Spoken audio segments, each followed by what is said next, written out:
We melted it down, Alistair. The silver was tainted by her memory, and I could not bear to see it. The Dowager Duchess, Isabella Beaumont, his mother, had spoken the words 5 years ago, her voice a silken balm over a festering wound. She had placed a cool, powdered hand on his, her rings clicking softly against the mahogany of his desk. It is better this way, a clean break, new silver for a new life. Alistair, the Duke of Blackwood, had accepted her words as he had accepted everything else she had told him in the wake of the cataclysm. He had accepted the forged letters, the paid whispers, the carefully constructed narrative of his wife's betrayal. He had accepted the crushing silence of Blackwood Manor after Genevieve had vanished into the night, leaving nothing behind but the ghost of her lavender scent and the suffocating weight of his own failure. For 5 years, he had lived in the gilded cage of his grief, a cold, hollowed-out man rattling around in a life that had lost its meaning. The dukedom ran itself, the seasons turned, and his mother's influence, once a gentle guidance, had become a slow, moving garrote, tightening with each passing year. The lie about the rattle, however, had been the first thread to unravel. It was a small thing, a family heirloom, a tiny silver griffin with bells for eyes, passed from one Beaumont heir to the next. He had imagined it molten, destroyed, a symbol of the future he had lost. His mother had sworn it. But lies, he was learning, had a way of surfacing, like bodies in a bog. And now, under the canvas tent of a country fair, miles from the oppressive grandeur of his life, the air thick with the smell of fried dough and damp straw, he saw it. It was unmistakable. The griffin's delicate wings, the intricate etching of its feathers, the 2 tiny spheres that served as its eyes. It was clutched in the chubby fist of a farmer's baby, its surface gummed and wet as the child teethed on it with single-minded determination. The world seemed to tilt, the cheerful noise of the fair receding to a dull roar in his ears, melted down.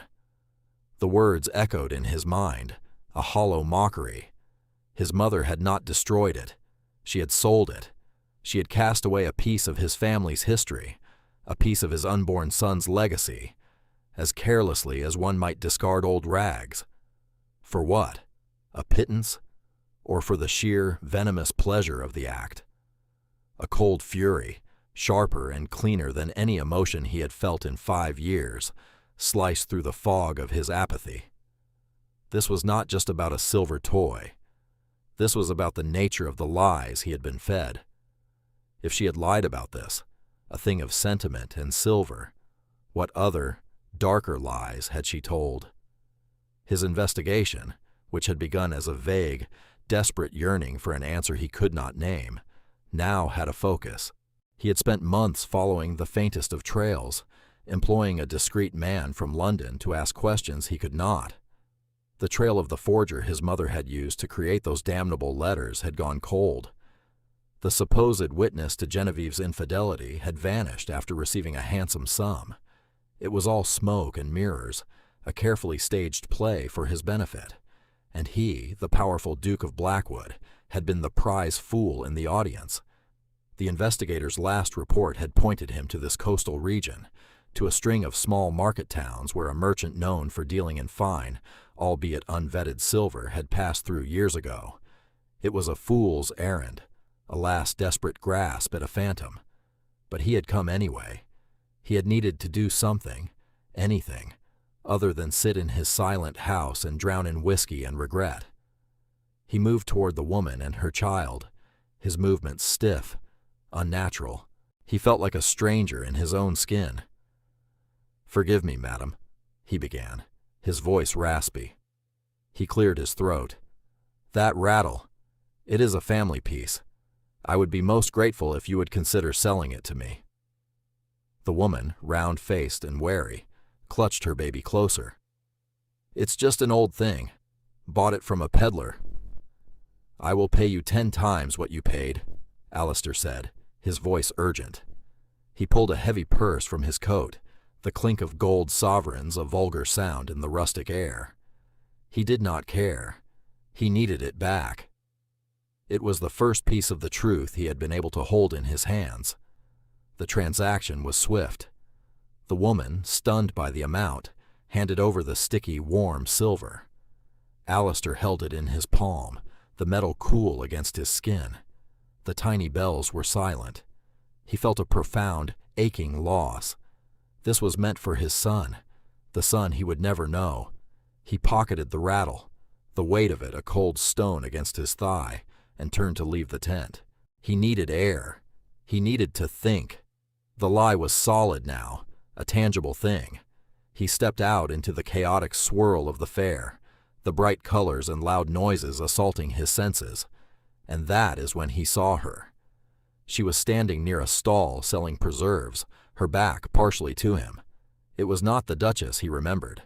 The Duchess of Blackwood had worn silks and velvets, her hair an elaborate crown of chestnut waves. This woman wore a simple, darned dress of homespun wool, the color of the sea on a stormy day. Her hair was pulled back in a severe, practical knot at the nape of her neck. She was thinner, the elegant lines of her face sharpened by something that looked like hardship. But it was her. The way she stood, her posture straight and proud despite her humble attire. The curve of her neck, the set of her shoulders. He would know her anywhere. His heart hammered against his ribs, a frantic, painful rhythm. Genevieve. He started toward her, 1,000 words, 1,000 apologies, 1,000 questions warring in his throat. He had found her. After all this time, he had found her. Then a small boy, no more than 4 or 5 years of age, ran to her, tugging on her skirt. The boy was laughing, his face smudged with jam. He looked up at her, and the world stopped turning. The boy had his eyes, not just the color, that startling deep shade of sapphire that was the Beaumont signature, but the shape of them, the way they tilted slightly at the corners. He had Alistair's thick, dark hair, unruly and wild. He was a miniature version of the portraits that lined the halls of Blackwood Manor. Genevieve bent down, her face softening with a love so fierce and pure it was like a physical blow. She wiped the jam from the boy's cheek with her thumb, her smile a thing of breathtaking beauty. A beauty Alistair had not seen in 5 years, a beauty he had thought lost to the world forever. His son. The truth crashed over him, a tidal wave of agony and understanding. She had not been unfaithful. She had been pregnant, with his child, his heir, and his mother, his own mother, had driven her away. She had not just lied. She had stolen his son from him. She had allowed him to believe his wife was a traitor while she was alone, frightened, and carrying his child. The fury he had felt over the rattle was nothing compared to the black, murderous rage that consumed him now. It was a poison, hot and swift, burning through his veins.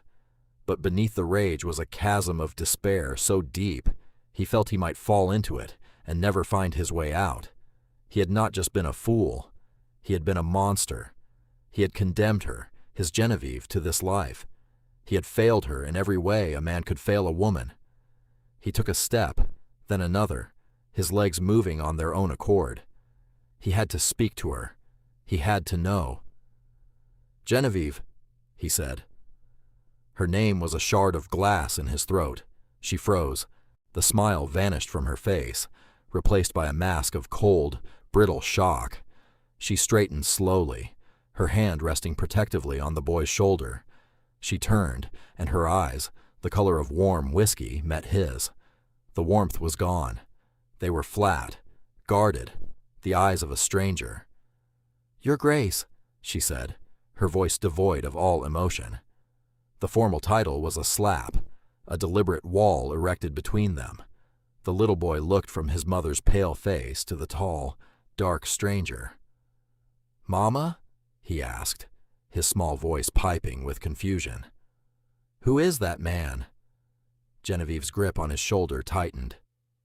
"No one you need to know, Thomas." Thomas. His son's name was Thomas. "Genevieve, please," Alistair whispered, taking another step closer. "We must talk." "There is nothing to talk about," she said, her voice gaining a sharp, defensive edge. You made your position perfectly clear 5 years ago. You are in my world now, Your Grace, and you are not welcome here. She turned, taking the boy's hand, and began to walk away, her back ramrod straight.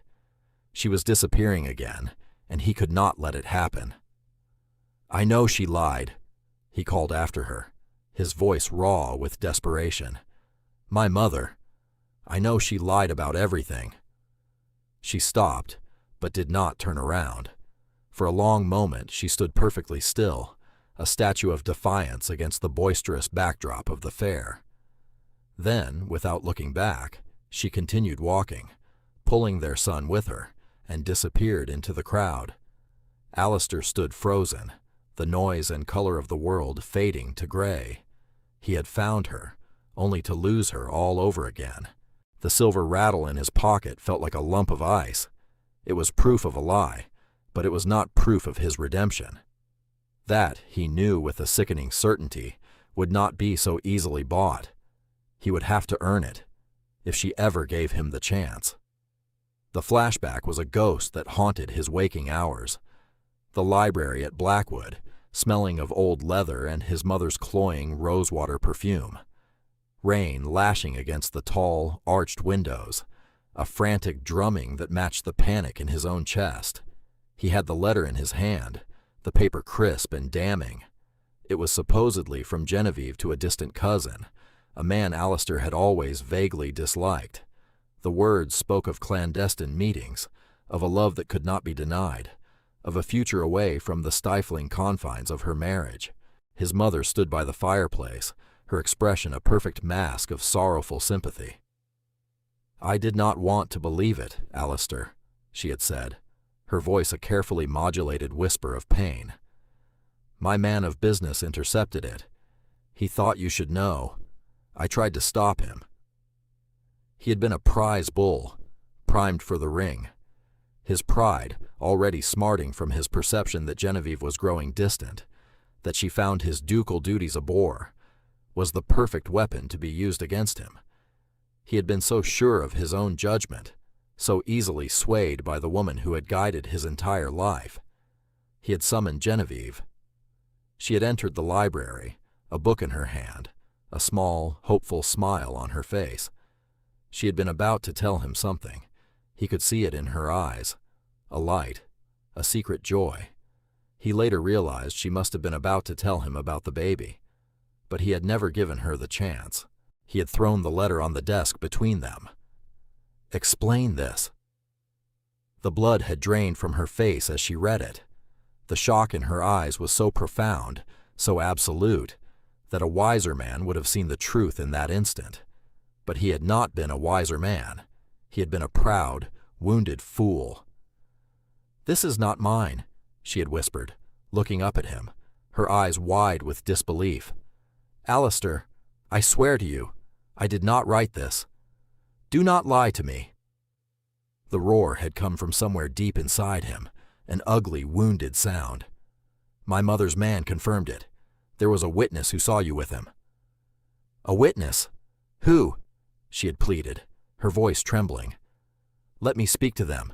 This is a mistake, a terrible, cruel mistake. The mistake was mine, he had snarled, turning away from the pain on her face because it was too much to bear. I thought you a gentle, honorable woman. I see now you are nothing but a common cheat. The words had hung in the air, heavy and poisonous. He had expected tears, hysterics, denials. He had gotten none of them. A stillness had settled over her. The hope in her eyes died, replaced by a cold, desolate calm. It was the calm of a person who had just watched their entire world burn to the ground. She did not raise her voice. She did not weep. She simply looked at him, her gaze clear and direct, and in it he saw not guilt, but a profound and devastating disappointment. I see, she had said, her voice flat, and that had been all. She had turned and walked out of the library, her back straight, her head held high. He had told himself her composure was proof of her guilt. A guilty woman would fight. An innocent woman would collapse. He had not understood then that what he was seeing was not guilt, but the death of love.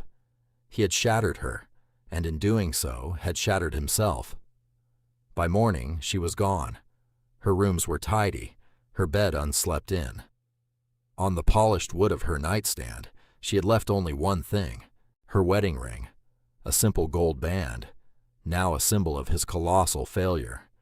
He had picked it up, the metal still holding a trace of her warmth. He had kept it ever since, locked in the drawer of his desk, a constant, silent accusation.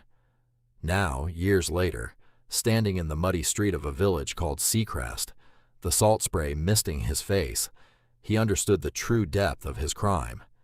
He had not just accused an innocent woman.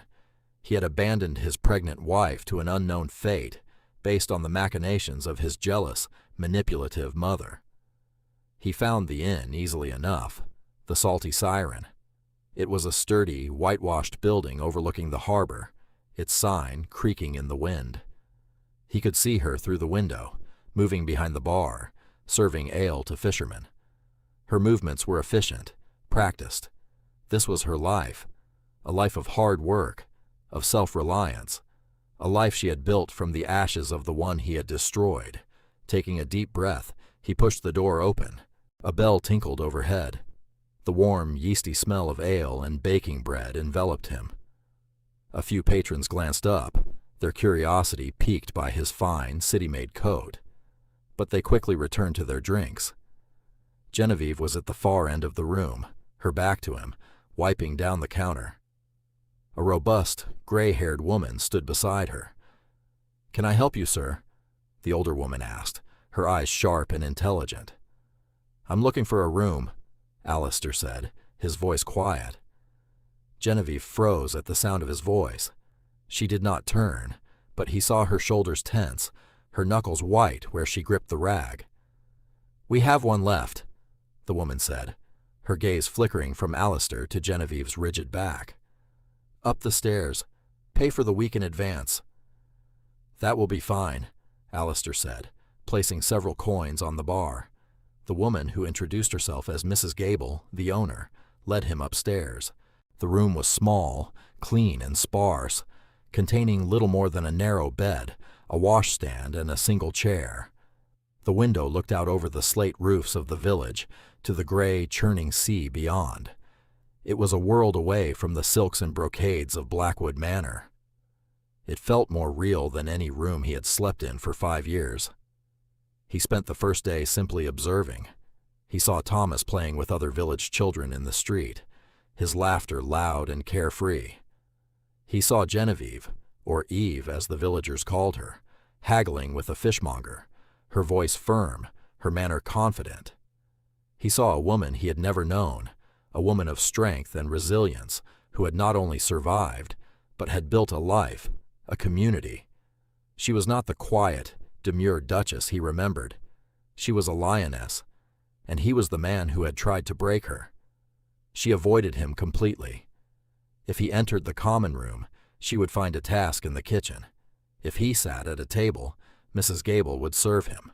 The silence between them was a living thing, a heavy, suffocating presence. On the third day, he could bear it no longer. He found her in the small garden behind the inn, hanging laundry on a line. The wind whipped strands of hair around her face. Thomas was nearby, digging in the dirt with a clamshell. "Genevieve," he said softly. She did not flinch this time. She finished pinning a sheet to the line before turning to face him. Her expression was unreadable. "My name is Eve," she said coolly. "Genevieve Beaumont died 5 years ago. You killed her." The words were a physical blow. "I was a fool," he said, his voice thick with unshed tears.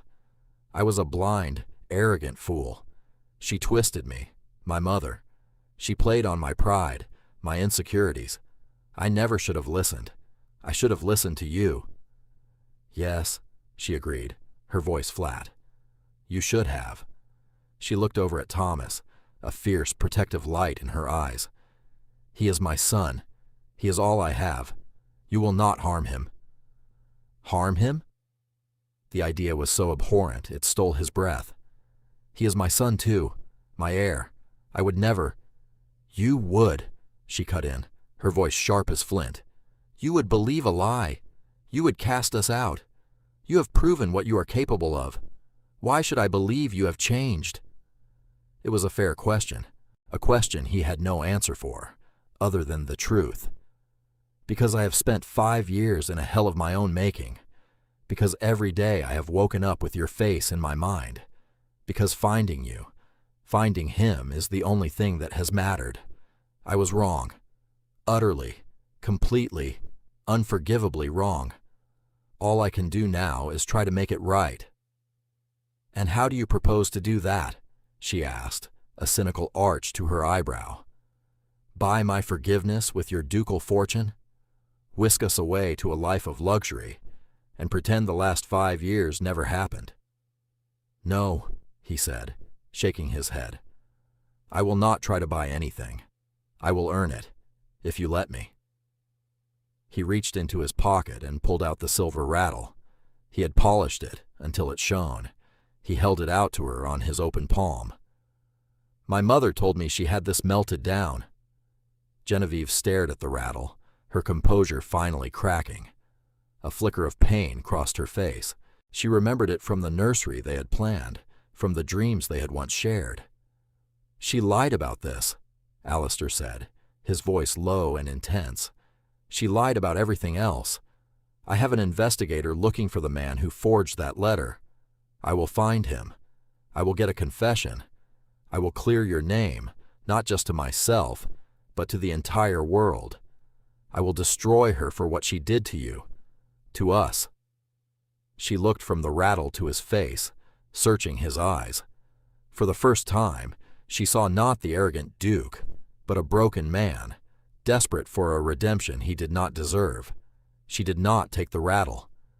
"Proof," she said, her voice barely a whisper. "Words are meaningless. Show me proof."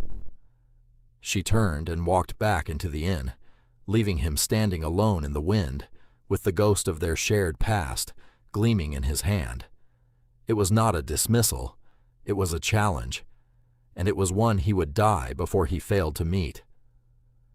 Alistair remained in Seacrest. He did not act the part of a duke.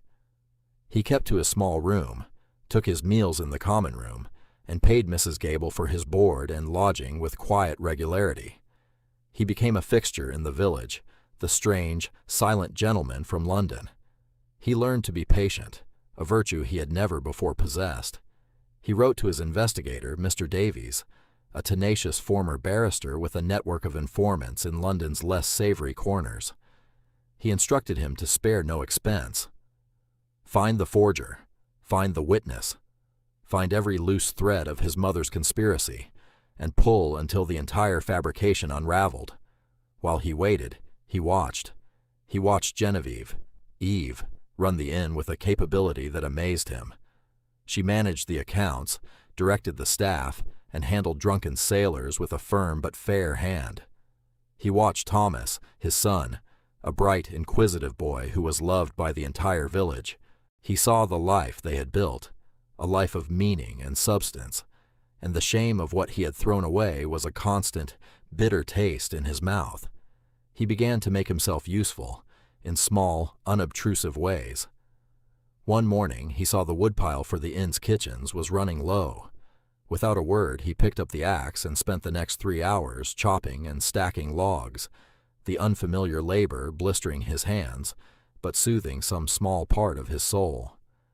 Genevieve found him there, his fine shirt stained with sweat, his breathing ragged. She said nothing, but that evening a pot of soothing salve was left outside his door. Another day, a section of the garden fence broke during a storm. He spent the afternoon repairing it, his hands clumsy with the hammer and nails, but he worked until it was sturdy and whole again. He was not seeking praise. He was performing a penance, one small act at a time.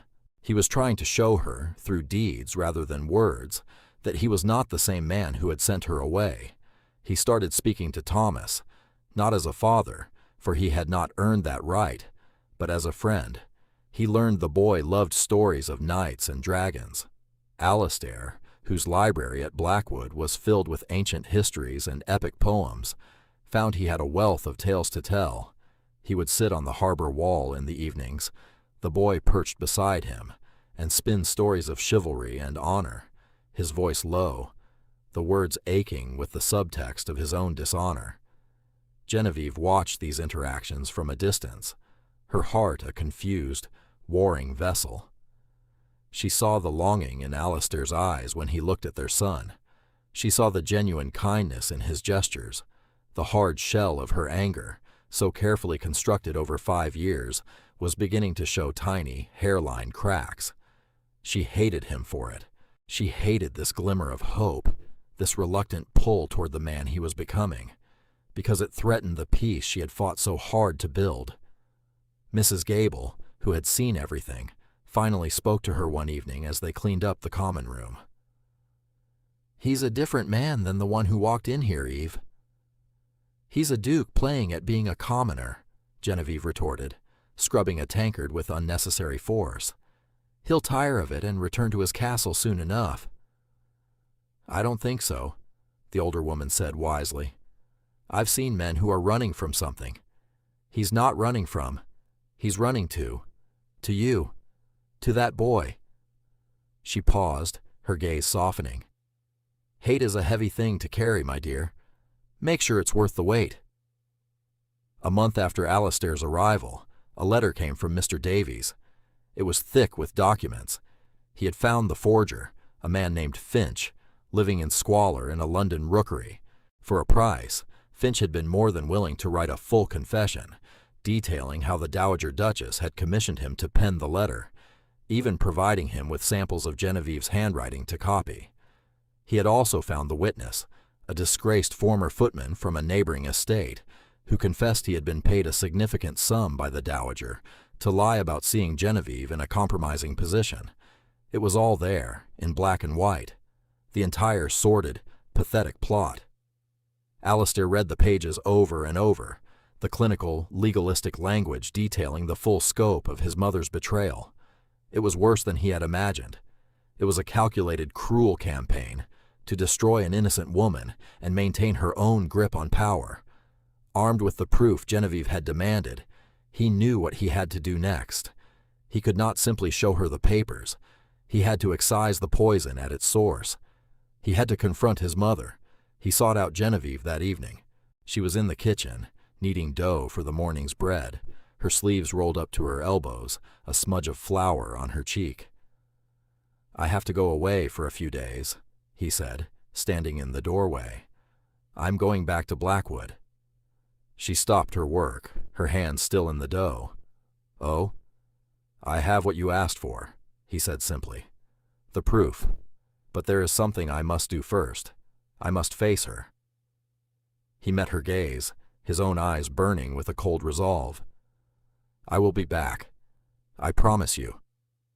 She searched his face, and for the first time, she allowed herself to believe him.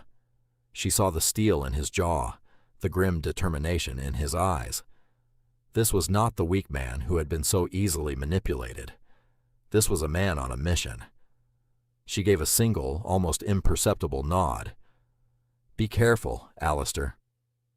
It was the first time she had used his name since his arrival. It was a small thing, but it felt like the sun breaking through the clouds. The journey to Blackwood was a blur. He rode relentlessly, the rhythmic pounding of the horse's hooves a match for the furious beating of his heart. When he finally arrived, striding into the great hall of the manor, covered in the dust of the road, he looked like a wraith from the past. A footman gasped, running to fetch the Dowager Duchess. He found her in the drawing room, taking tea. She looked up, her face a mask of feigned delight. "Alistair, my dear boy, you are home. I was so worried." "Were you?" he asked, his voice dangerously quiet. He walked to the center of the room and dropped the packet of confessions on the tea table. The porcelain cups rattled in their saucers. "Were you worried when you hired a forger to ruin my wife?" Were you worried when you paid a liar to destroy her reputation? Were you worried when you drove my pregnant wife from her home?" The color drained from Isabella's face. The carefully constructed mask of the grieving mother shattered, revealing the cold, calculating woman beneath. "I don't know what you are talking about." "Do not lie to me," he roared, the sound echoing off the high, vaulted ceilings. "Not anymore. I have it all.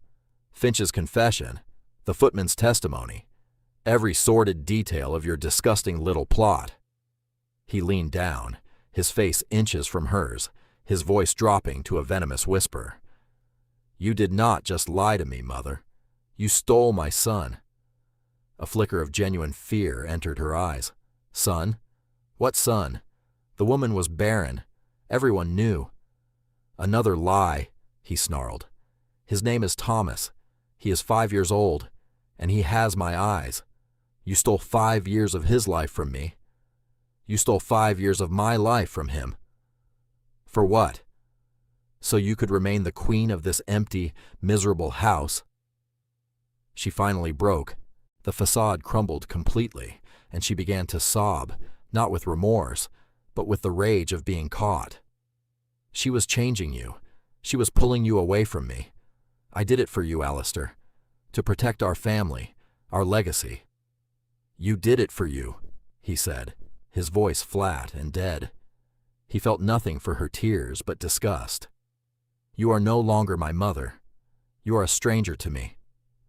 He stood up straight, his ducal authority settling on him like a shroud. "You will pack a single bag. You will be escorted to the dower house in the farthest corner of the estate. You will see no one. You will write to no one. Your allowance will be sufficient for you to live, but not to scheme. If you ever attempt to contact me, or my wife, or my son, I will see you stripped of everything, including the Beaumont name. You are finished." Her sobs turned to shrieks of protest, but he was deaf to them. He turned his back on her and walked out of the room, leaving her to the ruin she'd created. He instructed the staff, his orders crisp and final. He felt a strange sense of release, as if he had just amputated a diseased limb. He walked through the silent, oppressive house. It was not a home. It was a museum of his misery. He went to his study and unlocked the desk drawer. He took out Genevieve's wedding ring. Then he went to the nursery, a room that had been sealed for 5 years. The air was stale, thick with dust. A rocking horse stood shrouded in a white sheet, a silent, lonely sentinel. He stood by the window, looking out at the manicured lawns of his prison.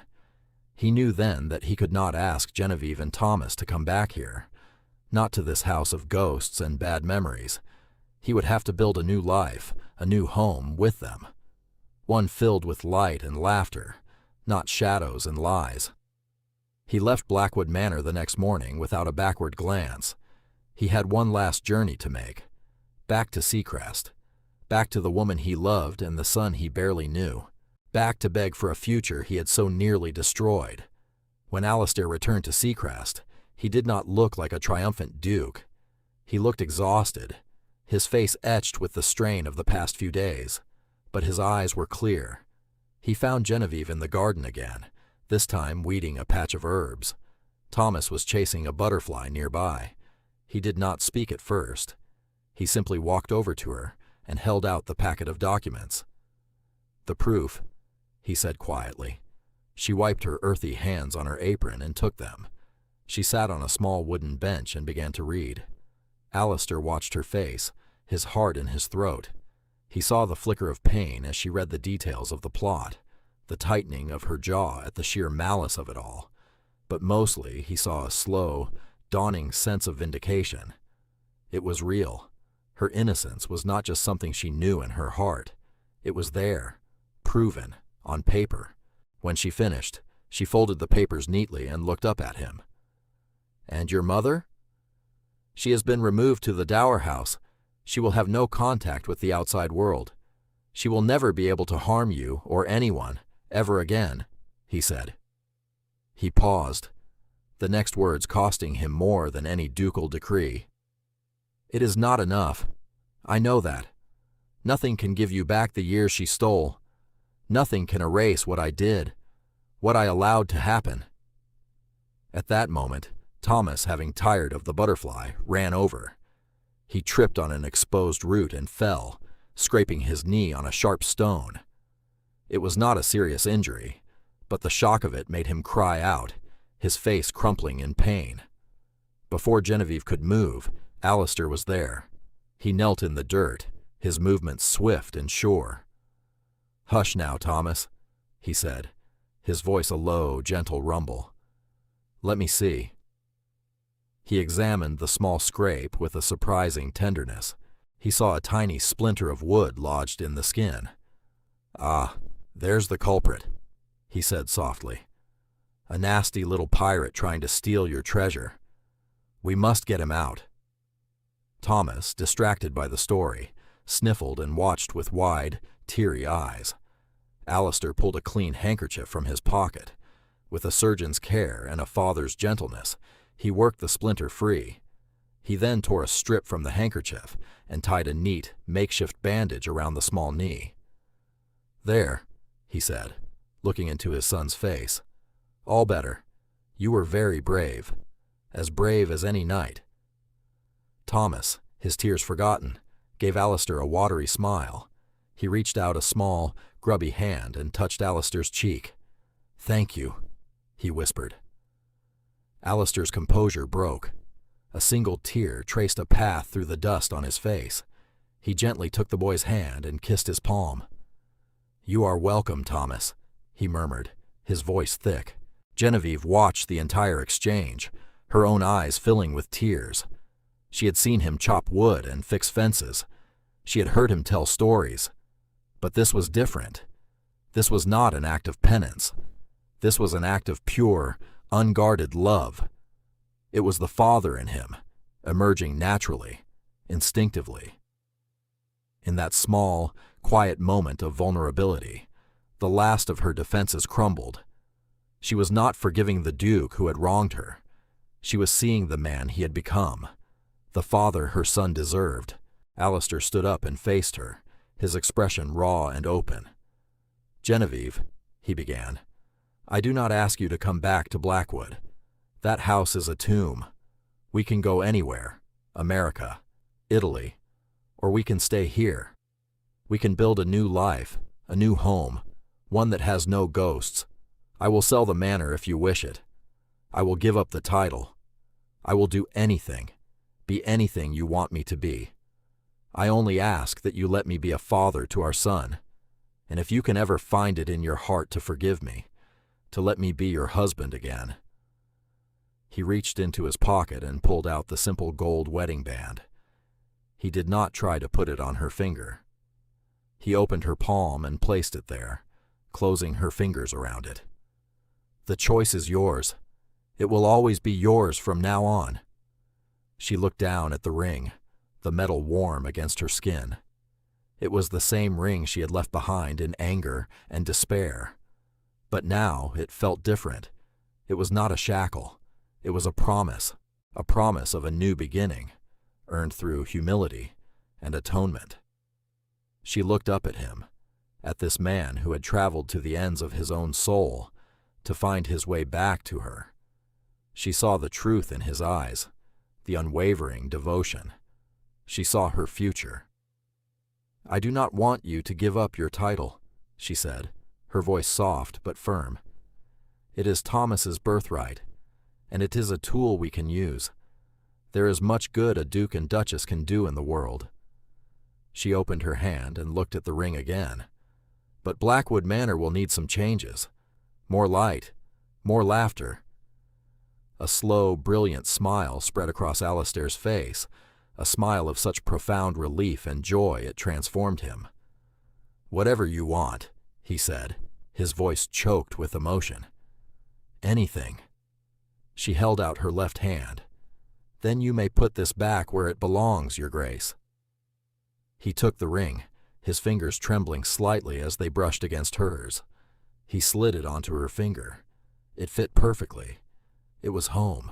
They did not leave Seacrest immediately. The transition was slow, deliberate. Alistair bought the salty siren inn from Mrs. Gable, ensuring she would be comfortable for the rest of her days, and installed a manager to run it.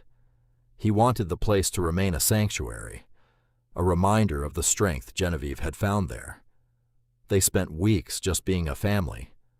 Alistair taught Thomas how to skip stones across the water. Genevieve taught Alistair how to bake bread, their hands touching in the flour, their laughter filling the warm kitchen. They talked for hours, filling in the lost years, healing the old wounds with honesty and patience. When they finally returned to Blackwood Manor, it was on their own terms. Genevieve arrived not as a disgraced wife returning in shame, but as the rightful Duchess, strong and confident, with her husband and her son by her side. The staff, who had been informed of the Dowager's treachery, welcomed her with genuine respect and warmth. The changes began at once. Heavy dark drapes were taken down, replaced with light, airy fabrics. Rooms that had been closed for years were opened, aired out, and filled with flowers. The oppressive silence was replaced by the sound of a little boy's feet running down the long corridors. Alistair, for his part, became a different kind of duke. He took a keen interest in his tenants, in the local schools and hospitals. He and Genevieve used their position and their wealth not for lavish parties, but to create tangible change, to help those who, like Genevieve, had been dealt an unfair hand by fate. Their story ended not with a grand ball or a public declaration, but in a quiet moment months later. The nursery had been completely redone. It was now a bright, cheerful room, painted in shades of yellow and blue, filled with books and wooden toys. A fire crackled in the hearth, casting a warm glow over the scene. Alistair sat in a rocking chair, watching Genevieve tuck a sleepy Thomas into his small bed. She leaned down and kissed the boy's forehead. "Good night, my love," she whispered. "Good night, Mama." "Good night, Papa," Thomas murmured, his eyes already drifting closed. The word Papa still sent a thrill of pure joy through Alistair. He had not realized how starved he was for it until he had it. Genevieve came and knelt by his chair, resting her head on his knee. He stroked her hair, the familiar chestnut waves soft beneath his hand. He looked around the room, at the peace and warmth that filled it. It was finally a home. He reached into his coat pocket. He had been carrying it for months. He pulled out the silver rattle, its griffin emblem gleaming in the firelight. "I believe this belongs to the heir of Blackwood," he said softly. He leaned forward and placed the rattle on the small table beside Thomas's bed, where it would be the first thing he saw in the morning. The tiny bells gave a soft, gentle chime in the quiet room. It was not the sound of a painful past, but the sound of a hopeful future, a future that had been broken, lost, and finally, miraculously, rebuilt.